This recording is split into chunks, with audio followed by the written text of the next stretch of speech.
اللہ تعالی و برکاتہ۔ عید الاضحیٰ یا پھر بقرعید، یہ عید ہم انشاءاللہ العزیز بہت جلد منانے جا رہے ہیں۔ عید منانے سے پہلے کچھ مسائل ہیں جس کا جاننا ہمیں بہت ضروری ہے۔ عید الاضحیٰ جو ہے، اس سے ایک دن پہلا جو دن ہے وہ 9 ذی الحجہ کا ہوتا ہے، اور 9 ذی الحجہ کو یوم عرفہ کہتے ہیں، اور عرفہ کے دن روزہ رکھنا سنت ہے۔ حدیث پاک میں آتا ہے کہ عرفہ کا روزہ 1 سال پہلے کے گناہ اور 1 سال بعد کے گناہ معاف کر دیتا ہے۔ 1 سال کے پہلے اور 1 سال کے بعد کے گناہ کا وہ کفارہ ہے۔ سبحان اللہ۔ تو اس کا مطلب یہ بہت ہی مبارک اور بابرکت روزہ ہے، اسی لیے ہمیں اس روزے کا اہتمام ضرور کرنا چاہیے۔ عرفہ کے دن کا روزہ رکھنے کے بعد اگلے دن جب عید کے لیے جائیں تو وہ 10ویں ذی الحجہ کو کچھ تیاریاں کرنا ضروری ہے۔ عید سے پہلے آپ نہائیں، خوشبو لگائیں، اور آپ کا جو بہترین کپڑا ہے وہ پہن کر عیدگاہ کی طرف جائیں۔ لیکن عید الفطر میں چونکہ آپ پہلے کھاتے تھے عیدگاہ میں جانے سے پہلے، لیکن عید الاضحیٰ میں آپ عیدگاہ سے آنے کے بعد کھائیں گے۔ عید الاضحیٰ کی نماز کا طریقہ آپ سن لیں۔ جیسے کہ آپ عید الفطر کی نماز پڑھے تھے، اسی طرح عید الاضحیٰ کی نماز بھی پڑھنی ہے آپ کو۔ لیکن عید الفطر میں جو خطیب ہوتے ہیں، جو امام ہوتے ہیں، وہ آپ کو صدقہ فطر کے مسائل سمجھاتے تھے عید الفطر میں، لیکن عید الاضحیٰ میں آپ کو قربانی کے مسائل سمجھائیں گے انشاءاللہ العزیز۔ وہ مسائل آپ کے سامنے رکھے جائیں گے۔ عید الاضحیٰ کی نماز کا طریقہ یہ ہے کہ آپ اگر مقتدی ہیں تو سب سے پہلے آپ نیت کر لیں۔ نیت کی میں نے عید الاضحیٰ 2 رکعت واجب نماز کی۔ نیت کی میں نے عید الاضحیٰ واجب نماز 2 رکعت واجب نماز کی، 6 زائد تکبیروں کے ساتھ۔ اس میں 6 زائد تکبیریں ہوتی ہیں، ٹھیک ہے۔ پیچھے اس امام کے منہ میں کعبہ شریف کی طرف اللہ اکبر۔ یہ نیت آپ لوگ کرنے کے بعد امام کے پیچھے ہاتھ باندھ لیں۔ آپ کو ثنا پڑھنی ہے۔ سب سے پہلے آپ ثنا پڑھیں گے۔ ثنا پڑھنے کے بعد 3 تکبیریں کہی جائے گی۔ سب سے پہلے امام صاحب اللہ اکبر بول کر کان کی طرف جو ہے ہاتھ لے کر جائیں گے۔ آپ کو بھی اللہ اکبر بولتے ہوئے کان کی طرف لے جانا ہے، ہاتھ چھوڑ دینا ہے۔ اور دوسری تکبیر میں بھی آپ امام صاحب جو اللہ اکبر کہتے ہوئے کان کی طرف لے جائیں گے اور نیچے رکھ دیں گے۔ اور تیسری تکبیر، یعنی یہ اصل میں چوتھی تکبیر ہے۔ پہلی تکبیر جو تھی وہ نماز کی تکبیر تحریمہ تھی۔ پھر جو زائد تکبیر تھی ثنا پڑھنے کے بعد جو 3 تکبیر کہتے ہیں، اس میں دوسری تکبیر ہو گئی۔ تیسری تکبیر میں آپ ہاتھ کانوں تک لے جائیں گے اور ناف کے نیچے باندھ لیں گے، اور امام صاحب سورہ فاتحہ پڑھیں گے اور اس کے بعد کوئی ایک سورہ اس کے ساتھ ملائیں گے۔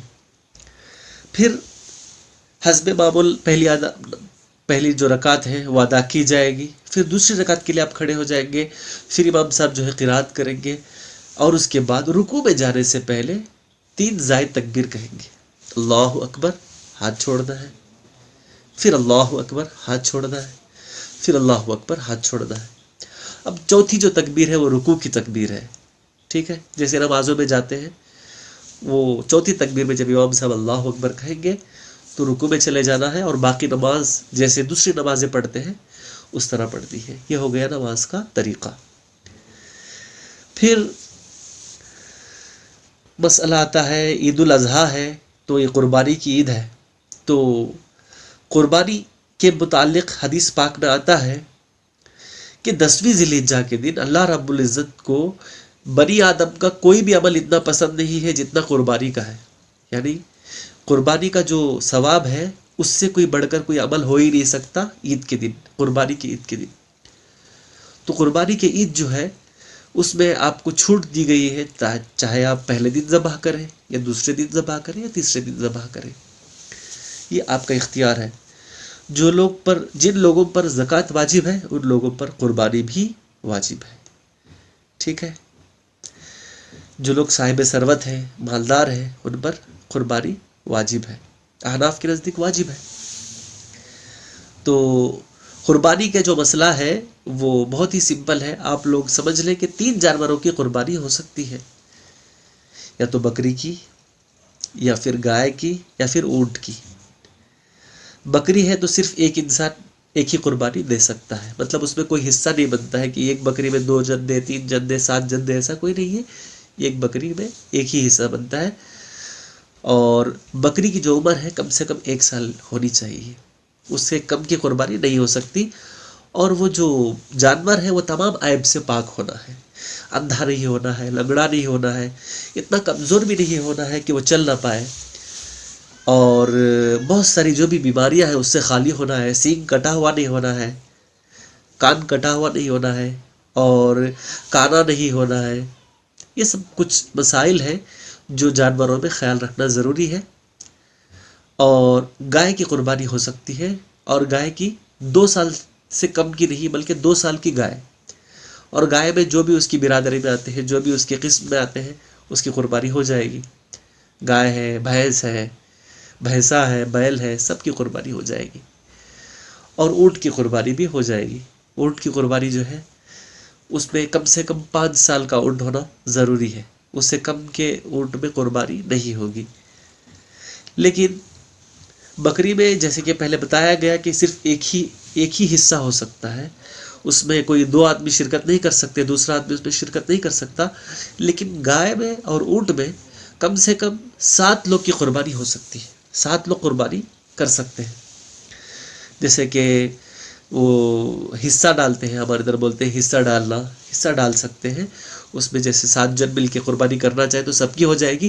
لیکن اس میں ایک چیز بہت ضروری چیز ہے جو سمجھنے کی ہے، وہ یہ ہے کہ قربانی کا گوشت تقسیم کرتے وقت کمی بیشی نہیں ہونی چاہیے. سب کا تول برابر برابر ہونا چاہیے. اگر 20 کلو ہے سب کا 20 کلو ہونا چاہیے، اگر 30 ہے 25 ہے سب کا 1 کلو ہونا چاہیے. اگر اس میں کمی بیشی ہو جائے گی تو کسی کی قربانی بھی قبول نہیں ہوگی. یہ مسئلہ بہت ضروری ہے شرکت میں. ٹھیک ہے، یہ مسئلہ آپ سمجھ چکے. قربانی کا مسئلہ آپ لوگ سمجھ چکے. قربانی کا جو گوشت ہوتا ہے اس کا مسئلہ یہ ہے، مستحب یہ ہے، بہتر ہے کہ اس کے 3 حصے کریں. ایک خود کھائیں، ایک اپنے رشتہ داروں کو دیں، ایک غریبوں کو دیں. یہ کوئی واجب نہیں ہے، یہ کوئی فرض نہیں ہے. اگر آپ پورا گوشت خود کھانا چاہیں تو کھا سکتے ہیں، پورا گوشت رشتہ داروں کو دینا چاہیں تو بھی دے سکتے ہیں، یا پھر پورا گوشت غریبوں میں تقسیم کرنا چاہیں تو تقسیم کر سکتے ہیں. اس میں کوئی حرج نہیں ہے. یہ ہو گیا قربانی کا مسئلہ. پھر ابھی بات آتی ہے تکبیر تشریق کی. تکبیر تشریق جو ہے وہ سماعت کر لیں آپ لوگ. اللہ اکبر، اللہ اکبر، لا الہ الا اللہ، واللہ اکبر، اللہ اکبر وللہ الحمد. اور ایک مرتبہ سماعت فرما لیں. اللہ اکبر، اللہ اکبر، لا الہ الا اللہ، واللہ اکبر، اللہ اکبر وللہ الحمد. یہ تکبیر تشریق ہے. ہمارے نزدیک تکبیر تشریق 5 دن پڑھنا واجب ہے. 5 دن پڑھنا. وہ 5 دن کون سے ہیں میں آپ کے سامنے گناتا ہوں. ایک ہے 9 ذی الحجہ، عرفہ کے دن. عرفہ کے دن کی فجر سے لے کر 13 ذی الحجہ کی عصر تک، فجر سے لے کر عصر تک. تو عرفہ کا دن پہلا، ٹھیک ہے، 9 ذی الحجہ. دوسری 10 ذی الحجہ، 11، 12، 13. کل ملا کر کتنے دن ہو گئے؟ 5 دن. تو 5 دن تکبیر تشریق کہنا واجب ہے. اب کس پر واجب ہے؟ تو یہ مسئلہ ہے امام اعظم ابو حنیفہ رحمہ اللہ کے نزدیک مسجد میں جو جماعت کے ساتھ نماز پڑھی جائے، اس نماز کے فوراً بعد جب سلام پھیرے تو تکبیر تشریق 1 مرتبہ بلند آواز سے کہنا یہ واجب ہے. 3 مرتبہ کہنا افضل ہے، بہتر ہے. جیسے کہ مسجدوں میں پڑھتے ہیں 3 مرتبہ، افضل ہے وہ. لیکن 1 مرتبہ اگر پڑھ لے تو واجب ادا ہو جائے گا. لیکن سوال یہ کھٹکے گا کہ اگر ایک انسان اکیلے نماز پڑھ رہا ہو، کیا وہ تکبیر تشریق نماز کے بعد کہے گا، فرض نماز کے بعد؟ تو صاحبین رحمہم اللہ ان کے نزدیک جو اکیلے پڑھے وہ بھی کیا کرے گا، سلام پھیرنے کے بعد تکبیر تشریق کہے گا. اسی لیے ان کے نزدیک منفرد یعنی اکیلے نماز پڑھنے والے پر بھی تکبیر تشریق واجب ہے. اسی لیے ہمیں چاہیے کہ ہم اگر اکیلے بھی پڑھیں تو ان کے مسلک پر عمل ہو جائے. اس کی رعایت کرتے ہوئے ہم منفرد پر بھی کیا ہے یہ ضروری ہے کہ وہ تکبیر تشریق پڑھ لے. تو تکبیر تشریق کا مسئلہ بھی بہت ہی آسان ہے. 5 دن آپ کو پڑھنا ہے تکبیر تشریق اور یہ واجب ہے. ٹھیک ہے. اور ایک بہت ضروری مسئلہ جو بقرعید کے وقت ہمیں جاننا ضروری ہے کہ 4 دن روزہ رکھنا حرام ہے. کل ملا کر ہمارے نزدیک 5 دن روزہ رکھنا حرام ہے. ایک تو عید الفطر میں رکھنا حرام ہے اور 4 دن تشریق کے 4 دن جو ہے روزہ رکھنا حرام ہے. جیسے عید کا دن 10ویں ذی الحجہ کو روزہ رکھنا حرام ہے، 11 ذی الحجہ کو، 12 کو اور 13 کو. یعنی یہ 4 دن ایام تشریق میں آتے ہیں ہمارے نزدیک. تو اسی لیے ان دنوں میں روزہ رکھنا حرام ہے. اس دن روزہ بالکل بھی نہیں رکھ سکتے.